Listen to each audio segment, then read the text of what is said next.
Teachers welfare অ্যাসোসিয়েশনের পক্ষে আমি সম্পাদক শ্রী অজয় পাল, সঙ্গে আমাদের সভাপতি রাজেশ দত্ত, অর্গানাইজিং সেক্রেটারি সুরজিৎ দেবনাথ এবং আমাদের সহসভানেত্রী এমিলি নাগ মহোদয়া। আমরা আপনাদেরকে এই সাংবাদিক সম্মেলনের মাধ্যমে কিছু গুরুত্বপূর্ণ তথ্য তুলে ধরার জন্যেই আজকের এই সাংবাদিক।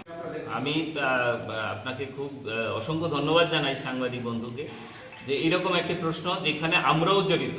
আমরা জানেন এই ফিক্সড পে প্রথার বিরুদ্ধেই আমাদের লড়াই প্রথম দিন থেকে 2016 সালের 14 ডিসেম্বর থেকে। এখানে যে বিদ্যাজ্যোতি প্রকল্পের মধ্যে যারা নিয়োগ হবেন, শিক্ষক শিক্ষিকা, পিজিটি বলুন আর জিটি টিচার বলুন, একাডেমিক কাউন্সিলর বলুন, সবার ক্ষেত্রেই দেখা গেছে ফিক্সড পে পদ্ধতিতে নিয়োগ হচ্ছে। আমরা আমাদের অ্যাসোসিয়েশন এটা মেনে নিতে পারছি না। ফিক্সড পদ্ধতি বন্ধ হোক, এটা কোনো সংগঠন চাক না চাক, আমরা কোনোভাবেই ফিক্সডের পক্ষে নই। ফিক্সড পলিসি বন্ধ হোক, এই অনুরোধটুকু আপনাদের মাধ্যমে রাজ্য সরকার কাছে বলবো যে বিদ্যাজ্যোতি প্রকল্পও যেন ফিক্সড পলিসি বন্ধ করা হয়। ফিক্সড নিয়োগ আমরা মানি না। আপনাদের মাধ্যমে এই দাবি আমাদের সরকার। আপনার তো 5 বছর পুরনো হয়ে গেছে, তো এই বিষয় নিয়ে কি সরকারের সাথে কোনো কথাবার্তা হয়েছে? দেখুন, এই যে আমরা ধারাবাহিক লড়াই সংগ্রাম 2016 সাল থেকেই চলছে, এখনো জারি আছে। এবং দুর্ভাগ্যের হলো সত্যি যে গত 14 ডিসেম্বর 2021-এ আমাদের 5 বছর পূর্ণ হয়েছে 481 জনের। এটা আপনারা লক্ষ্য করেছেন পত্রপত্রিকায়। তো আমরা 14 তারিখেই মাননীয় শিক্ষামন্ত্রী শ্রদ্ধেয় রতনলাল নাথ মহোদয় সন্ধ্যার সময় একটি সাংবাদিক সম্মেলনে বলেছেন যে আমাদের ফাইল অর্থাৎ আমাদের যে রেগুলার করার ক্ষেত্রে 3টি প্রস্তাবনা রেখে উনি আমাদের শিক্ষা দপ্তর থেকে অর্থ দপ্তরে প্রেরণ করেছেন এবং ইতিমধ্যেই অর্থ দপ্তরে সেটা বিচার বিশ্লেষণ করা চলছে এবং খুব সম্ভব উনি বলেছেন যে একটা স্পেশাল কিছু ঘোষণা উনি আমাদের জন্য করবেন। আমরা ওনাকে স্বাগত জানাই আজকের এই সাংবাদিক সম্মেলন থেকে, যে উনি দেরিতে হলেও উনি বলছেন যে আমাদের জন্য কিছু একটা করবেন। এবং আপনারা জানেন এই ক্ষেত্রে গত কিছুদিন আগেও আমরা শিক্ষামন্ত্রীর দরবারে গিয়েছিলাম এবং বলার চেষ্টা করেছি যে এই পদ্ধতি অনৈতিক, আমরা অন্যায়, এটা মানি না। সারা ভারতবর্ষের টেট দিয়ে পরীক্ষা, যোগ্যতা নির্ণয় পরীক্ষা দিয়ে, লিখিত পরীক্ষা দিয়ে যেখানে কোথাও ফিক্সড পদ্ধতি নেই, ত্রিপুরাতে আপনারা এটা দয়া করে বন্ধ করুন।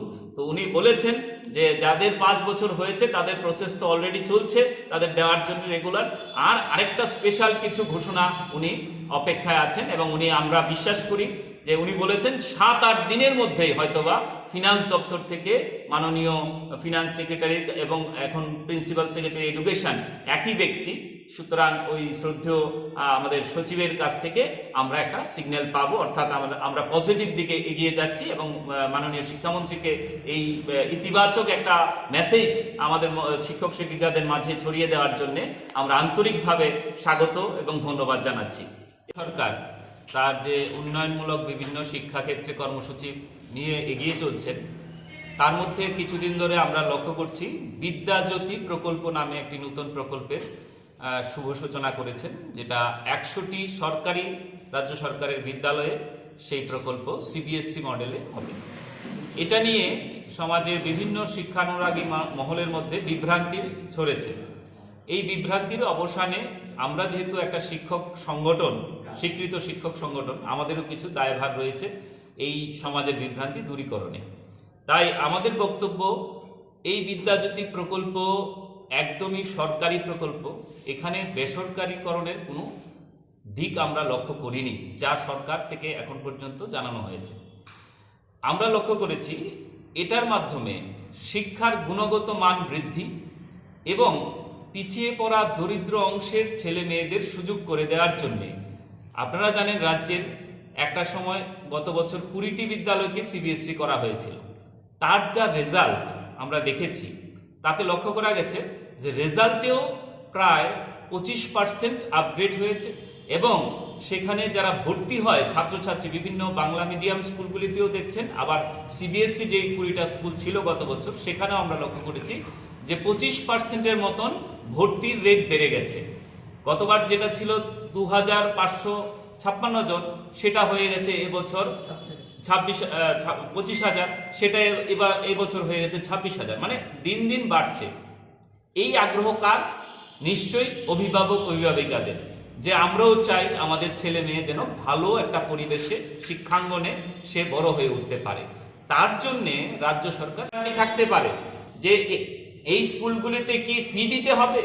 হ্যাঁ, এখানে যে প্রকল্প ঘোষণা হয়েছে এখানে ভর্তি ফি হিসাবে 1000 টাকা ধার্য করা হয়েছে, কিন্তু এখানে ইয়ারলি 1000 টাকা, কিন্তু এখানে বলা হয়েছে যে যদি কোনো গার্জিয়ান অর্থাৎ অভিভাবক অভিভাবিকা মনে করেন যে আমার অর্থনৈতিক অবস্থা ভালো নয়, আমি আমার এইচএমকে, যে স্কুলে ভর্তি করতে চাই এইচএমকে বলবো যে আমি এই টাকাটা দিতে পারবো না, সেই ক্ষেত্রে তার এই ছাড় রয়েছে, অর্থাৎ টাকা না দিয়েও সেখানে পড়াশোনার ব্যবস্থা রয়েছে।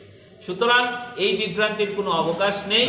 তাই আমরা এই বিদ্যাজ্যোতি প্রকল্পকে ভালো প্রকল্প এবং রাজ্যের উন্নয়নের প্রকল্প, সেই প্রকল্প হিসাবে আখ্যায়িত করতে চাই।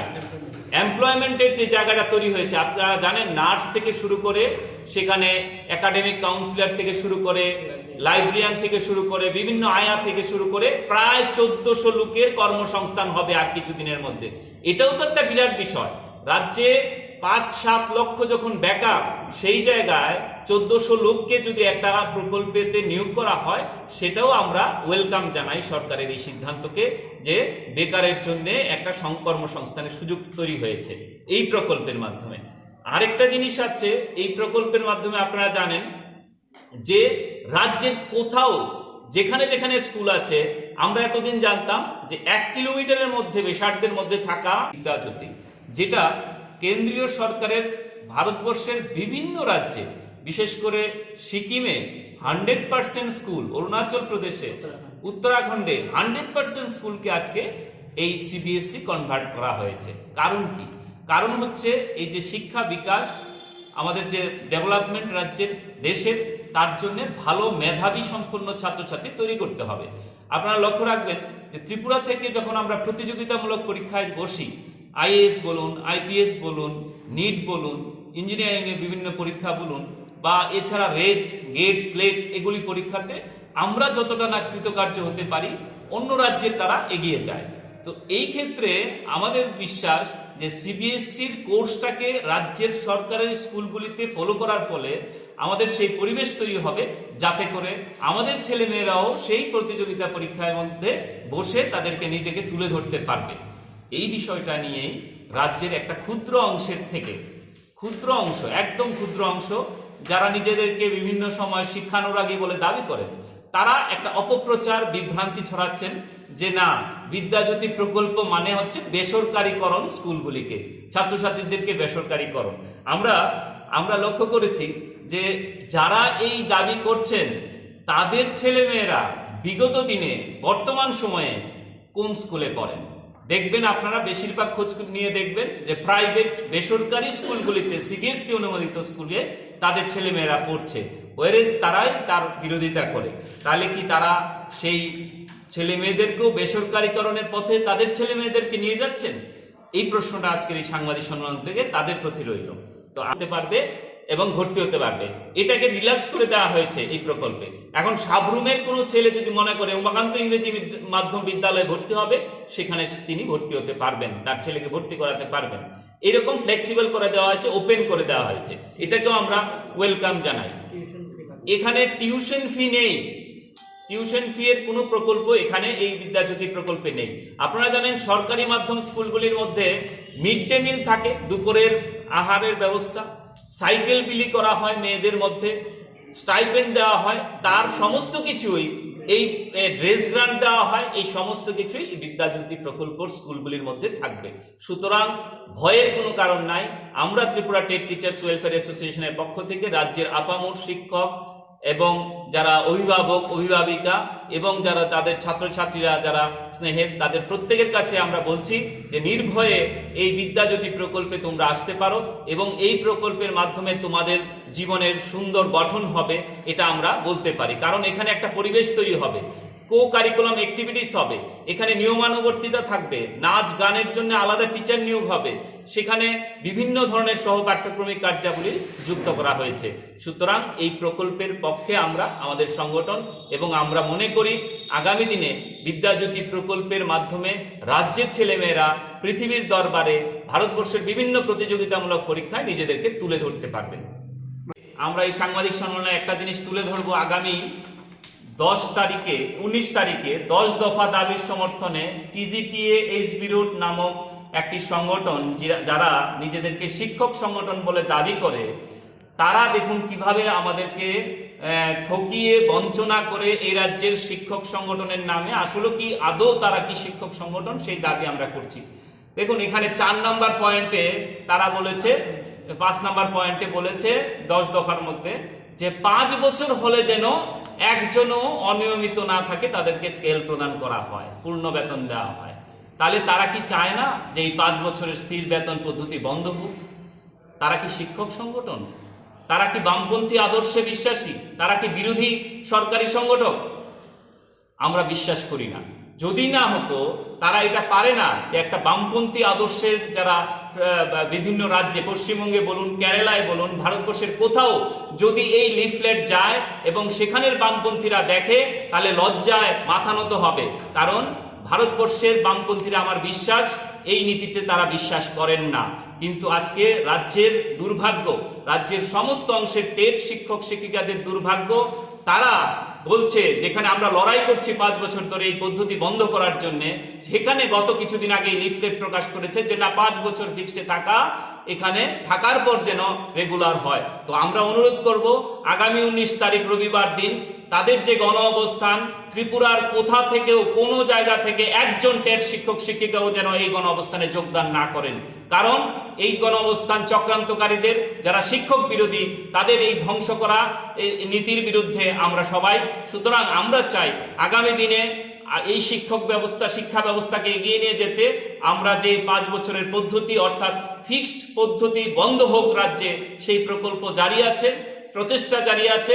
এবং রাজ্যের মাননীয় মুখ্যমন্ত্রী থেকে শিক্ষামন্ত্রী সবাই বলছেন যে আমরাও চাই না, তাদের ভিশন ডকুমেন্টও বলেছে নিয়মিতকরণ আমরা চাই, ফিক্সডে রাখা আমরা চাই না। আর দেখুন বামপন্থী মতাদর্শগত TGT-HB রোড লেখছে না 5 বছর ফিক্সডে থাকতে হবে। এই ধরনের দ্বিমুখী নীতি যারা নিয়ে চলে, তাদের যেন এই প্রোগ্রাম ব্যর্থ হয়, এখানে যেন কেউ না আসেন, আমরা এই সাংবাদিক সম্মেলন থেকে আপনাদের মাধ্যমে সকলের কাছে আবেদন রাখছি। Subscribe to Tripura Info and press the bell icon so that you never miss any latest updates and news on Tripura.